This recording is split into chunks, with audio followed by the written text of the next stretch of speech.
Jadi kita lihat mereka sibuk membicarakan tentang fadhail a'mal, mengajak manusia untuk melakukan amalan ini dengan keutamaan ini, tapi mereka tidak diajak untuk beribadah kepada Allah Subhanahu wa taala, tidak diperingatkan dari kesyirikan kepada Allah Azza wa Jalla. Dan ini kita dapati dalam firqah apa? Yang seperti ini tadi, sibuk dengan fadhail a'mal.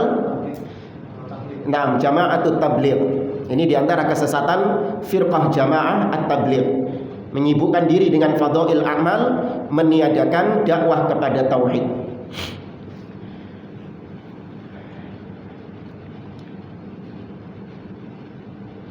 Kemudian kata beliau, seorang dai hendaklah sibuk dengan tauhid dan bukan sibuk dengan fadhail a'mal. Wa yad'u da'wata ila tauhid au ayyashtagila bil ihsan lil akharin wa yad'u da'wata ila tauhid. Atau ada juga dai-dai yang ketika mengajak jamaahnya, mereka hanya sekedar diajak untuk berbuat baik kepada sesama, ya, akhlak. Mari kita berbuat baik kepada sesama, kepada tetangga, kepada teman, kepada saudara, ya, meskipun ini juga sebuah kebaikan, mengajak manusia kepada perbuatan-perbuatan yang baik, akhlak-akhlak yang luhur, itu adalah sebuah hal yang dianjurkan di dalam Islam. Namun yang jadi masalah di sini, kata beliau, wa yad'u da'wata ila tauhid. Dia meninggalkan dakwah kepada tauhid, meninggalkan jamaah itu tidak diajak untuk bertauhid kepada Allah Subhanahu wa taala. Yanbaghi alla yada'a ad-da'iyatu ila Allahi ad-da'wata ila tauhid wa an yakuna hammuhu wa ghammuhu lailan wa naharan.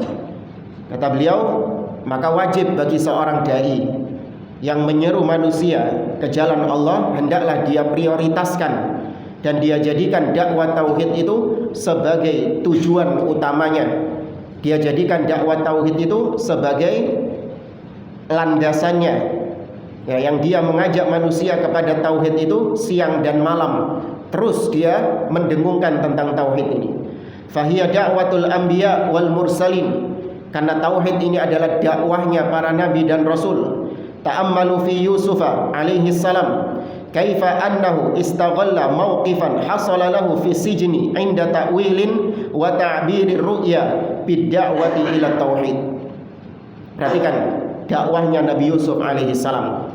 Ketika beliau berada di penjara dan beliau ditanya tentang takwil mimpi, justru beliau menjawabnya dengan tauhid. Ya, ditanya tentang takwil mimpi, tapi beliau menjawabnya dengan tauhid.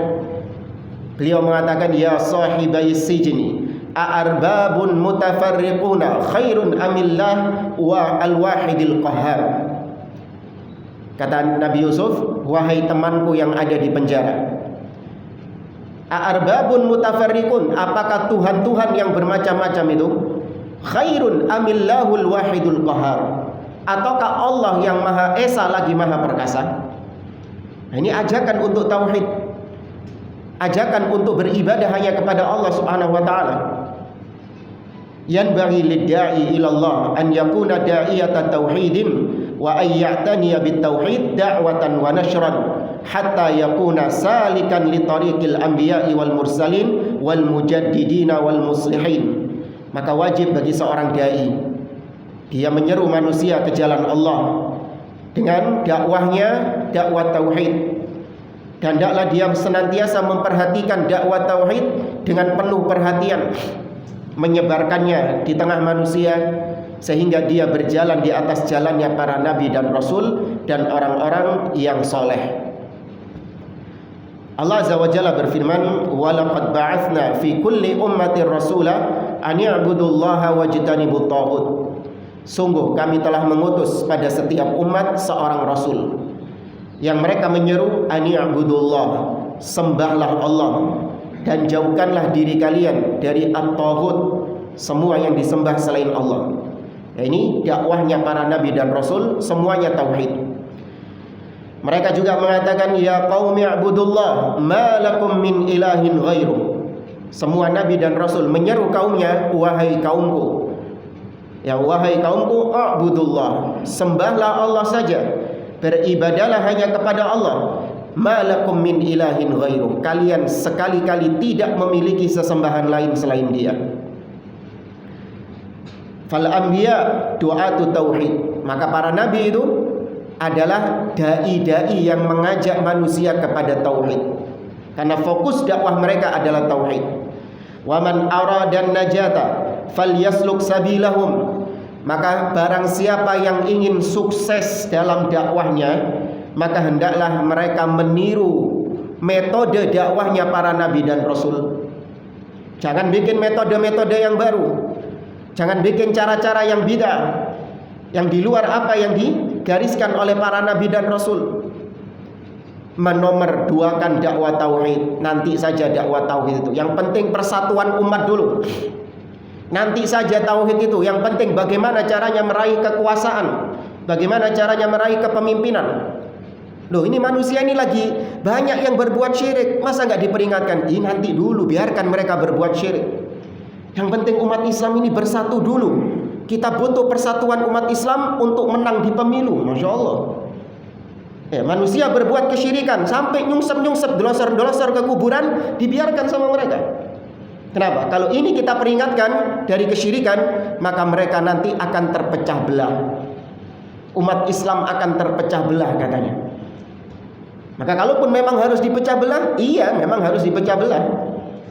Tidak boleh disatukan antara orang yang bertauhid dengan orang yang berbuat syirik. Itu tidak boleh dipersatukan. Tidak boleh melakukan talbis, ya, dicampur adukkan antara yang hak dan yang batil. Itu nggak boleh.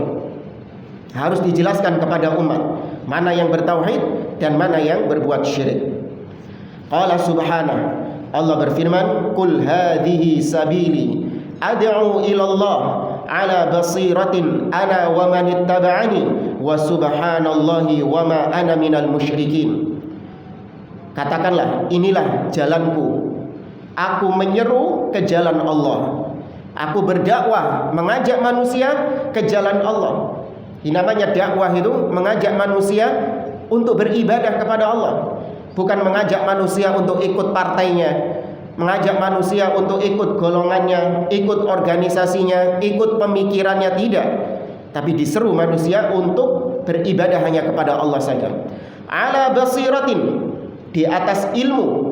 Ana wa manittaba'ani, aku yaitu Nabi Muhammad SAW, wa manittaba'ani, dan yang mengikuti aku yaitu para sahabat Nabi SAW.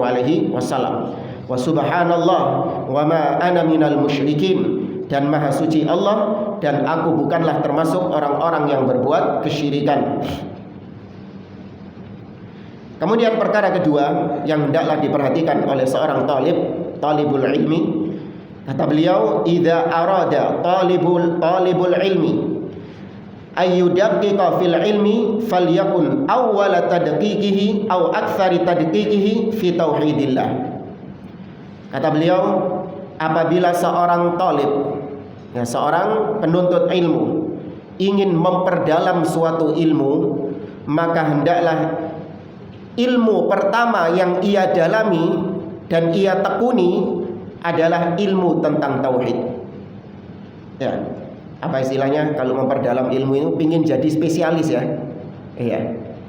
Kalau pingin jadi spesialis di suatu bidang tertentu, artinya dia ingin mendalami permasalahan itu, dia ingin mendalami tentang cabang ilmu tersebut, maka hendaklah yang pertama kali ia tekuni, pertama kali ia dalami, atau dia ingin menjadi spesialis, hendaklah dia menjadi spesialis tauhid.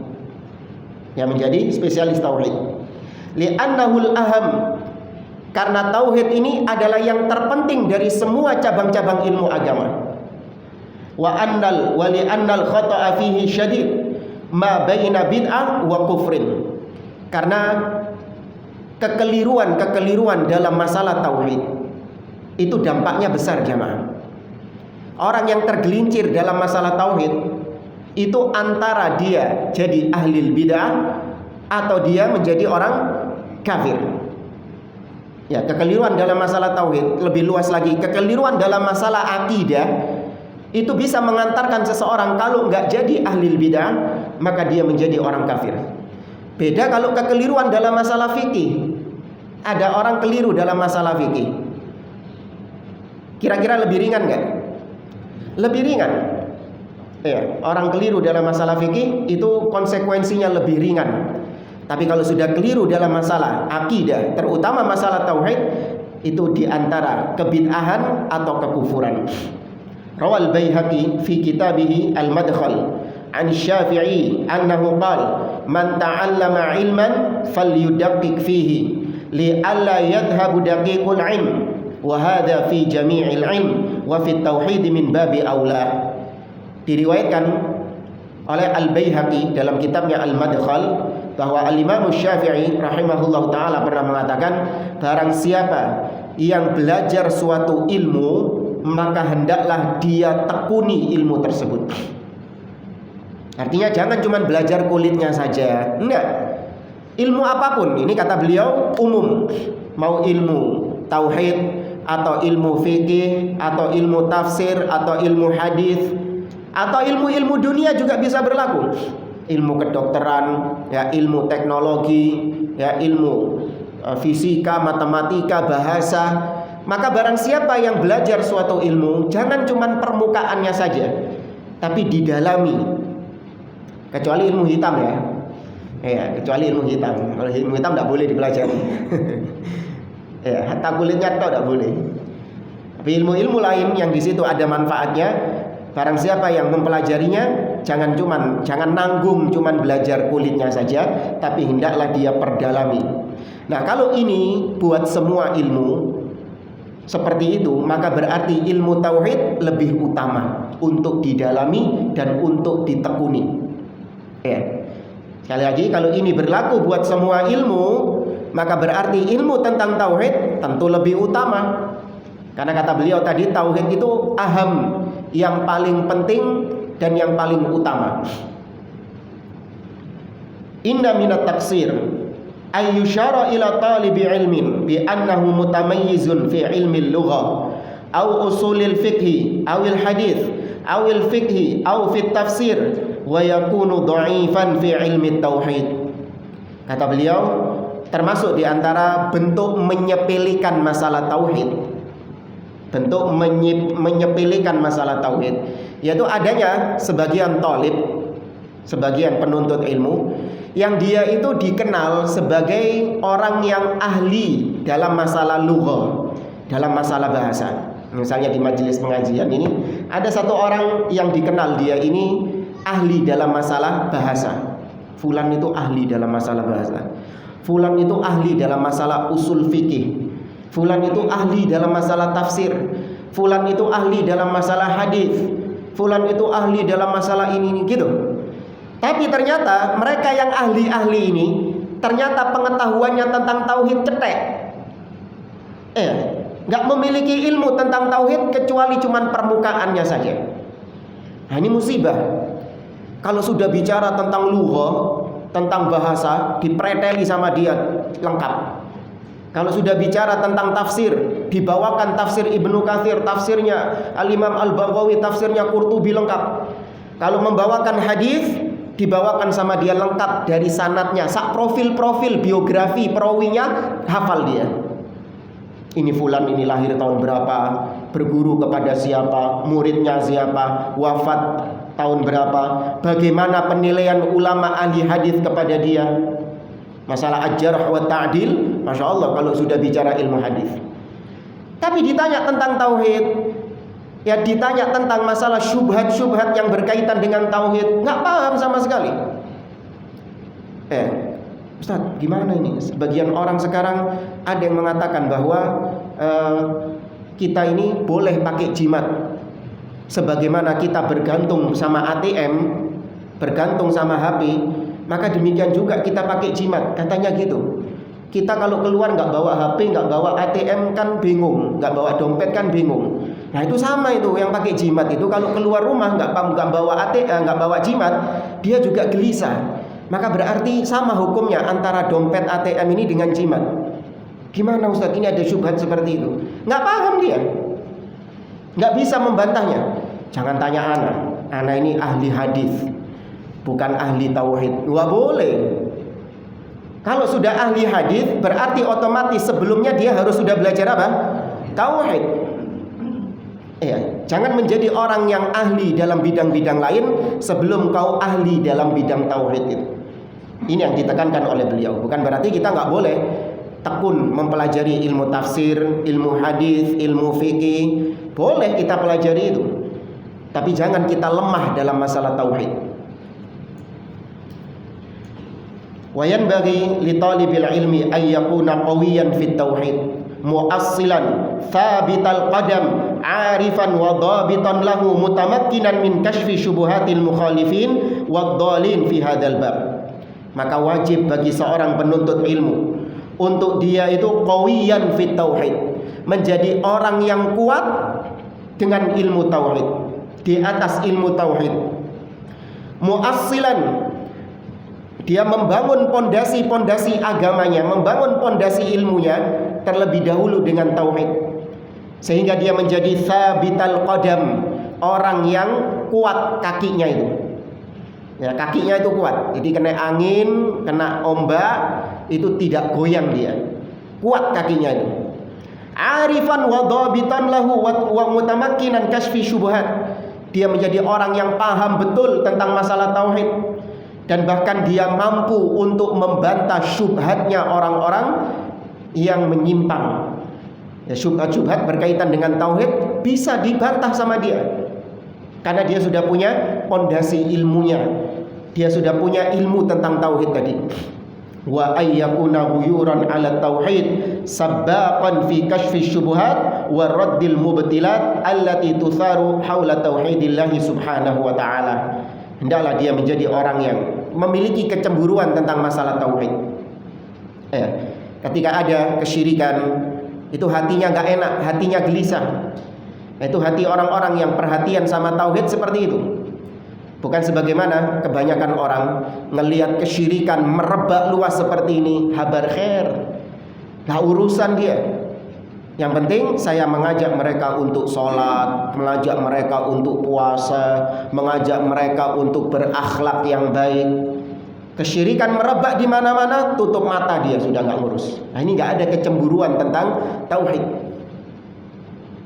Dia menjadi orang-orang yang terdepan dalam membongkar syubhat-syubhatnya ahlul batil, syubhat-syubhatnya ahlul bidah yang berkaitan dengan tauhid, yang disebarkan di tengah-tengah manusia. Dia menjadi orang yang terdepan untuk membantah hal itu. Kemudian perkara yang ketiga, di antara wasiat beliau kepada para penuntut ilmu, katsirun minan nas yughallibul ijtima'a 'ala tauhid bi hujjati jam'il kalimah au ta'lifil qulub.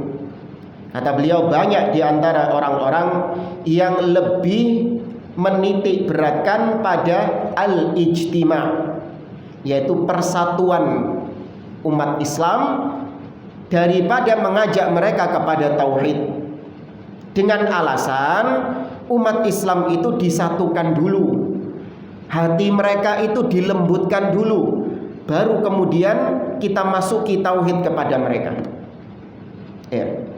Ada juga yang mengatakan kita ini meraih kekuasaan dulu. Kalau kita sudah meraih kekuasaan, kita sudah punya alat untuk berdakwah tauhid. Ada kesyirikan, enak kalau kita mau membasmi kesyirikan tersebut, enak karena kita sudah punya kekuasaan, kita sudah punya kekuatan. Kalau sekarang kita nggak punya kekuatan, wah repot ini. Kalau ada kesyirikan, kita nggak bisa ujuk-ujuk langsung menghilangkan kesyirikan itu. Kita bisanya cuma apa? Menasehati, tapi kesyirikannya nggak hilang. Coba kalau kita punya kekuasaan, langsung kita larang berbuat syirik. Hanya mereka masuk ke parlemen-parlemen, bikin partai, mencalonkan diri menjadi pemimpin ini, pemimpin ini. Mana tadi yang katanya basmi kesyirikan? Hilang sudah, lupa jamaah. Sama saja. Sudah kena kedudukan, sudah kena jabatan, lupa dengan itu semuanya. Yang awalnya pingin membasmi kesyirikan, malah dibela-bela kesyirikannya demi untuk mendapatkan suara mereka. Maka tidak boleh, kata beliau, dakwah dengan cara seperti ini. Fatarahu yad'u ilal ijtima' wa yuhmal at-tauhid. kau mendapati sebagian mereka mengajak manusia untuk bersatu, persatuan Islam, namun mereka meremehkan, menyepelekan masalah tauhid. Wa hadza khata', dan ini keliru. Yanbaghi ayyakuna tauhid muqaddiman ala kulli ijtima'. Wajib menjadikan tauhid lebih dahulu daripada persatuan. Dengan tauhid maka akan tercipta ijtima' yang hakiki. Ya. Dengan kalimat tauhid maka terjadi tauhidul kalimah. Ini yang diucapkan oleh para ulama. Dengan kalimat tauhid maka akan tercipta tauhidul kalimah, bersatunya kalimat kaum muslimin. Ya, dengan kalimat tauhid terjadi tauhidul kalimah. Jangan dibalik. Persatuan dulu baru kemudian tauhid. Salah. Tauhid dulu baru otomatis mereka bersatu. Allah Azza wa Jalla mengatakan wa'tasimu bihablillahi jami'an. Berpeganglah kalian dengan tali Allah. Dalam surat Ali Imran Allah mengatakan wa'tasimu bihablillahi jami'an wa la tafarraqu, dan jangan kalian bercerai-berai. Nah, sebagian orang membawakan ayat ini untuk persatuan-persatuan yang semu, persatuan lintas manhaj, persatuan lintas akidah. Kata mereka, bersatu dulu nggak apa-apa. Ya, mau akidahmu itu akidah Jahmiyah, akidahmu akidah Mu'tazilah, nggak apa-apa. Yang penting kita bersatu. Dengan membawakan ayat ini, wala tafarraqu, jangan bercerai-berai. Apa maksudnya bercerai-berai? Jangan kau membicarakan tentang kesyirikan, jangan kau memperingatkan manusia dari kebid'ahan.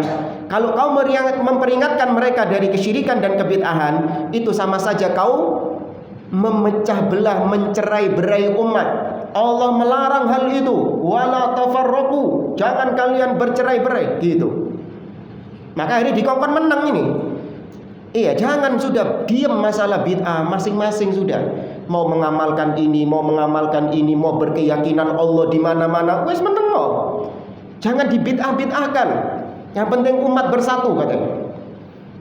Padahal tafsir ayat ini wa'tasimu bihablillahi jami'a wa la tafarraqu adalah ijtami'u lakin 'alal haq. Bersatulah kalian, tapi bersatu di atas kebenaran, bersatu di atas tauhid, bersatu di atas sunnah, bukan persatuan di atas kesyirikan atau persatuan di atas kebid'ahan. Faminal khata'il kabir ay yuqaddam al-ijtima'u ala tauhidillah. Maka sekali lagi termasuk kesalahan yang besar lebih mendahulukan persatuan di atas tauhid. Ya, persatuan daripada dakwah kepada tauhid. Kemudian kalau kita lihat kembali ke matan Al-Usulus Sittah di poin yang pertama ini, Syekh Muhammad bin Abdul Wahab menyinggung tentang asyaiton, ya, iblis dan bala tentaranya yang suka merubah-rubah istilah yang baik, dirubah sama mereka menjadi keburukan. Keburukan dinamakan dengan kebaikan dan kebaikan dinamakan dengan keburukan. Ya, kata beliau, kata Syekh Muhammad bin Abdul Wahab, "Tsumma lamma sara ala aktsaril ummah ma sara adhara lahumus syaitanul ikhlas fi surati tanaqqusis salihin wa taqsiri fi huquqihim wa adhara lahumus syirka billahi fi surati mahabbatis salihin wa ittiba'ihim." Syaitan merubah persepsi manusia terhadap tauhid. Jadi menurut syaitan, tauhid itu adalah ketika engkau mengagung-agungkan orang-orang soleh. Tauhid itu adalah ketika engkau menghormati wali-wali. Ya, kau menghormati wali-wali, kau berdoa kepada wali-wali tersebut, ngalap berkah kepada kuburan-kuburan wali-wali tersebut, itu namanya tauhid. Sedangkan yang memerangi bentuk-bentuk praktek-praktek seperti ini dianggap orang-orang yang merendahkan wali-wali Allah, dianggap melecehkan wali-wali Allah, dianggap kurang ajar sama wali-wali Allah. Ini dibalik sama syaitan. Persepsi manusia itu dibalik. Kata beliau, hadhihi tariqatun syaitaniyatun makirah. Ini adalah metodenya syaitan dan makarnya syaitan. Wa huwa tariqatu taghyiril asma' fayusammil haqqa bismin batil wa yusammil batila bismil haq. Syaitan merubah yang hak menjadi batil, dinamai dengan nama-nama yang batil, dan kebatilan dinamai dengan nama-nama yang indah. Fayusammil haqqa bismin batil hatta tunaffira minhun nufus. Kenapa syaitan merubah nama yang hak menjadi nama yang batil? Supaya orang-orang lari dari kebenaran tersebut, supaya orang-orang hatinya itu gak suka dengan kebenaran itu. Wa yusammal batil bi asma'in baraqatin hatta tuqbal alaihi nufus wa hadha makrun khatir minasyaitonir rajim. Sedangkan kebatilan dinamai dengan nama-nama yang indah supaya hati itu menerima penamaan-penamaan tersebut. Ya, sebagaimana Adam, ini kenapa dikatakan jalan metodenya syaitan. Dahulu Adam ketika ditipu sama iblis untuk mendekati pohon yang dilarang oleh Allah Subhanahu wa taala, iblis sudah menggunakan metode ini. Dalam surah Thaha, Allah menceritakan tentang Adam yang ditipu oleh iblis. Qala ya Adam, hal adulluka ala syajaratil khuldi wa mulkin la yabla. Wahai Adam, maukah engkau aku tunjukkan kepada syajaratil khuldi, pohon keabadian. Itu kalau yang bilang pohon khuldi, nah itu melok iblis itu. Ya. Apa pohon yang dulu Adam dilarang untuk mendekatinya? Pohon khuldi. Nah, ini kena iblis ini. Karena yang menamai pohon khuldi siapa? Iblis. Allah nggak pernah menamainya dengan pohon khuldi. Itu istilah iblis untuk supaya Adam menerima, mau.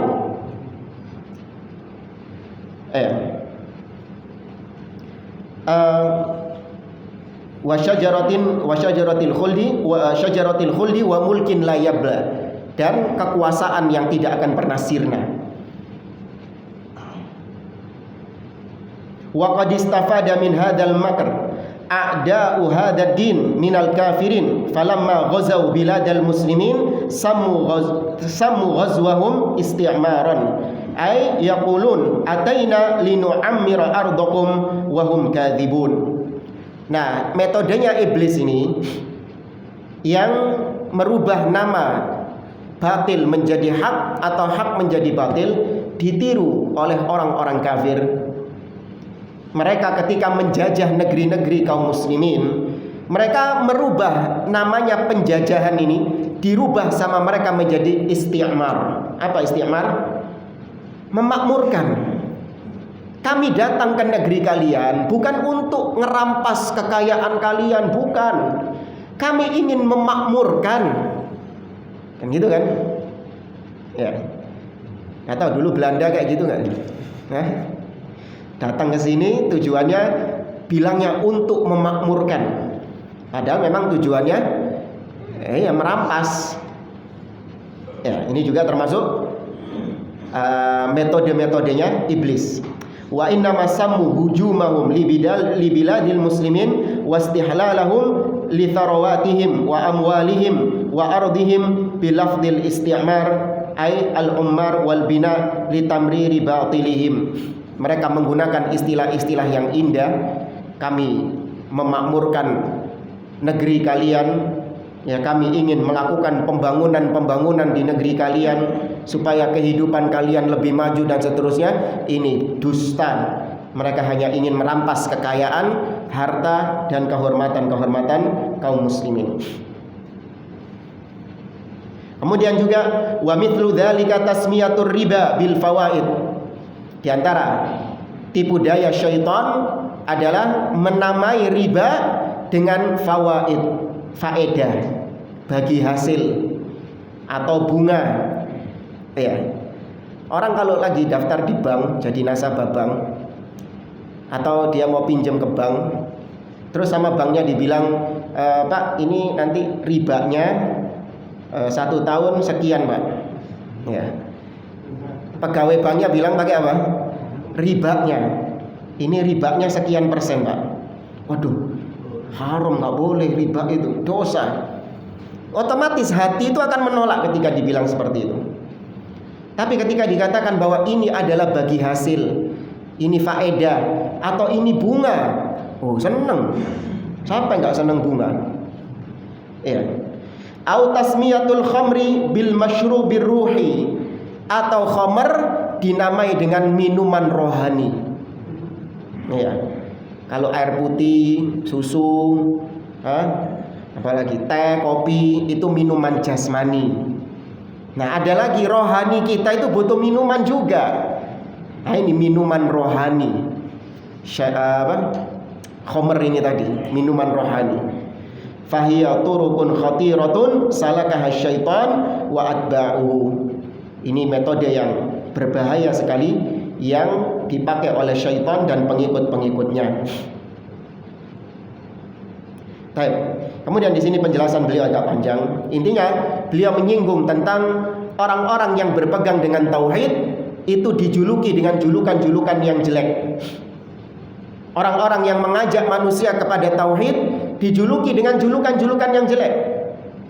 Seperti dijuluki Wahabi, ya, kemudian dijuluki intoleran misalnya, dijuluki radikal, dijuluki Islam yang kolot, ya, dan julukan-julukan jelek lainnya. Bahkan dijuluki teroris, ya, padahal justru kita yang paling terdepan memerangi terorisme. Ya, cuman anehnya mereka ini seenaknya sendiri ngasih julukan. Jadi ketika dakwah salafiyah, ya, mereka menyeru manusia untuk senantiasa mendengar dan taat kepada pemimpin. Ya, mendengar dan taat kepada pemimpin kaum muslimin. Maka mereka mengatakan, wah, kalian ini penjilat. Ya, kalian ini penjilat. Ya, pemimpin kok didengar dan ditaati? Gak boleh, harus dilawan, kata dia. Baik. Tapi anehnya, ketika ada kejadian-kejadian seperti terorisme, ya ada ya perkara-perkara yang memang di situ terjadi terorisme, pengeboman ini, kita yang disalahkan. Oh, ini Wahabi, ini pasti pelakunya ini. Ya. Ini pasti Wahabi ini. Mereka ini kan orang-orang yang anti terhadap pemerintah. Ini naudzubillah, nggak konsisten. Ya, maka kita tidak menutup mata. Ada orang-orang yang memang punya pemikiran-pemikiran khawarij, pemikiran-pemikiran takfiri. Nah, tapi harus dibedakan mana orang-orang yang di atas manhaj salaf yang hakiki dan mana yang hanya sekedar dompleng istilah manhaj salaf untuk menipu kaum muslimin. Ya. Maka talib, seorang penuntut ilmu, harus lebih waspada. Jangan terus ngelihat casingnya jenggotan, cingkrang, oh sudah pasti ini akidahnya lurus. Tidak. Dilihat dari semua aspek-aspek akidah. Ya, bagaimana akidahnya dia terhadap penguasa, terhadap para sahabat, bagaimana akidahnya dia terhadap Al-Quran, ya, bagaimana akidahnya dia terhadap hari akhir misalnya, bagaimana akidahnya dia terhadap kebid'ahan kepada ahli bidah, bagaimana sikapnya dia terhadap tauhid dan kesyirikan. Ada banyak aspek-aspek yang harus dilihat. Tidak dilihat hanya dari penampilan saja. Kemudian juga mereka dijuluki dengan julukan-julukan yang jelek. Kalau dalam masalah asma wa sifat, Ahlus Sunnah dijuluki dengan mujassimah. Ya, mujassimah itu karena kita menetapkan sifat Allah. Allah mengatakan di atas, ya kita tetapkan Allah di atas. Itu mereka menuduh kita apa? Mujassimah, yang menyerupakan Allah dengan makhluk. Naudzubillah. Ya, ini semuanya untuk membuat manusia lari dari dakwah yang hak. Sedangkan mereka yang di atas kebatilan, mereka justru menamai diri mereka dengan nama-nama yang indah. Ahlus Sunnah wal Jamaah. Ya, padahal akidahnya bobrok. Padahal pendukung-pendukung kesyirikan. Tapi dinamai dengan Ahlus Sunnah wal Jamaah yang sejati. Lagi ada gitunya. Ya, yang sejati. Demikian juga mereka menamai organisasi-organisasi bawah tanah mereka dengan nama-nama yang indah. Seperti misalnya Daulah Islamiyah fil Iraq wa Syam. Ya. Daulah Islamiyah fil Iraq wa Syam. Siapa yang kaum muslimin, siapa yang tidak menginginkan berdirinya daulah Islamiyah? Negara yang tegak di atas syariat Islam. Siapa yang tidak menginginkan? Tapi ternyata hanya casing saja. Namun dalamnya bukan daulah Islamiyah, tapi daulah Khawarijiyah, daulahnya Khawarij. Ya, maka sekali lagi jangan tertipu dengan penamaan, tapi dilihat hakikatnya. Ya, karena nama itu bisa menipu. Tapi kalau lihat hakikatnya, maka Anda akan tahu kalau nama-nama yang disematkan ini adalah nama-nama yang tidak benar. Tapi jamaah rahimani wa rahimakumullah, itu singkatan dari apa yang disampaikan oleh Syekh Abdul Aziz Ar-Rayis hafizahullah. Insyaallah pada pertemuan yang akan datang kita akan melanjutkan kembali pembahasan Kasyfus Syubuhat dari Syekh Muhammad bin Shalih Al-Utsaimin, dari syarahnya Syekh Muhammad bin Shalih Al-Utsaimin. Saya cukupkan sampai di sini. Hadza wallahu a'lam bishawab. Subhanakallahumma wa bihamdik asyhadu an la ilaha illa anta astaghfiruka wa atubu ilaik. Wa akhiru da'wana anil hamdulillahi rabbil alamin. Wassalamualaikum warahmatullahi wabarakatuh.